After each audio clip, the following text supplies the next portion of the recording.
I'm David Lum from TechRadar, and these are the standard OnePlus 8 and the higher-end OnePlus 8 Pro. The newest, latest, and greatest from OnePlus, but also the priciest. Is it worth the cost? Let's take a look.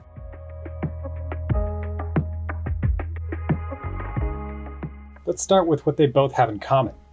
Both phones pack the Snapdragon 865 chipset, which also means they're 5G. Yes, the first OnePlus phones with 5G, but their price, $699 for the OnePlus 8 and $999 for the OnePlus 8 Pro, means they're going to be some of the cheapest 5G phones on the market, if not the cheapest in some regions. Both phones start with 8 gigabytes of RAM. You can bump that up to 12 gigabytes if you want. Start with 128 gigabytes of storage, bump that up to 256 gigabytes. Either way, fast phones, as you'd expect from OnePlus. Now the display is where these phones start to diverge. Your standard OnePlus 8 has full HD 2400 by 1080 resolution display, which is fine for your Netflix, your binging, or whatever. It's not going to be as sharp as the Quad HD display on the OnePlus 8 Pro, but it costs extra. So do you really need that finer screen if you're just going to be watching Netflix, playing games, whatever? You also start with 90 Hertz refresh rate maximum on the OnePlus 8 and 120 on the OnePlus 8 Pro.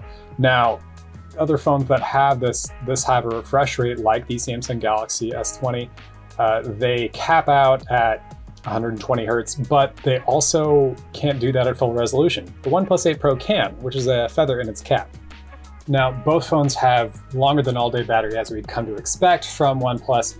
4300 milliamp battery in the OnePlus 8, a 4510 milliamp battery in the OnePlus 8 Pro. But the OnePlus 8 Pro also has wireless charging for the first time. It's a shame it's not in the cheaper model, but that does mean you can combine it with the new OnePlus wireless charger, which they claim gets up to 30 watts, but only for the OnePlus 8 Pro. Pretty nifty. That's an additional $70 if you want it. Otherwise, it works with Qi compatible chargers up to 10 watts. And of course, in the box, you also get OnePlus Warp Charge 30T, which we found brought either phone up from 10% to a full charge in under an hour. Again, not something that's new. We've had it since the OnePlus 7T, but it's still impressive. We still love being able to nuke our phone up to full charge whenever we need to wander outside. Now, clearly, these flagships appeal to slightly different people. The OnePlus has a few fewer features, stuff you probably are going to miss, like the telephoto lens, wireless charging, sharper screen maybe. But for $700, a 5G phone, you're not going to get that much cheaper this year. The OnePlus 8 Pro is going to be for the upper crust, people who really want to have the top of the line, and it gives the Samsung Galaxy S20 a run for its money. Now, we're still not quite at parity with camera quality, but OnePlus has made some jumps here. A little better nightscape, a little better, especially better zoom photography.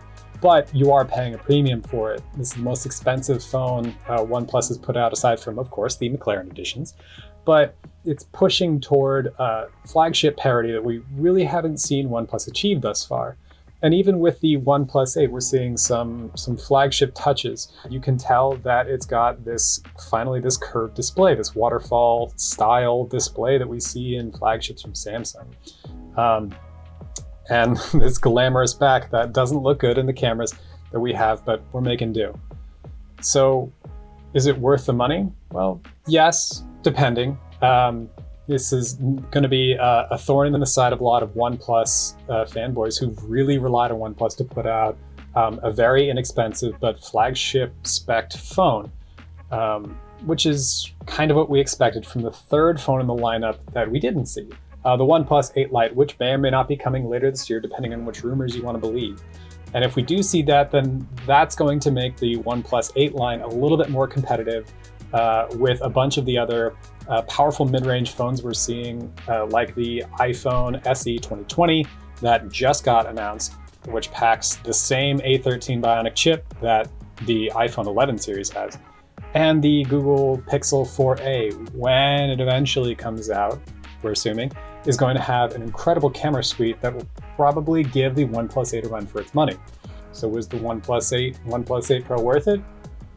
We think so, but it depends on what you're looking for. You're not going to get the telephoto lenses in the OnePlus 8.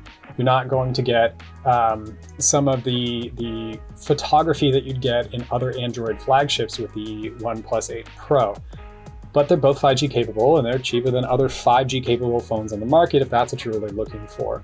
And they're the best phones that OnePlus has put out if you are a OnePlus diehard. You know you're out there. I'm David Lum for TechRadar.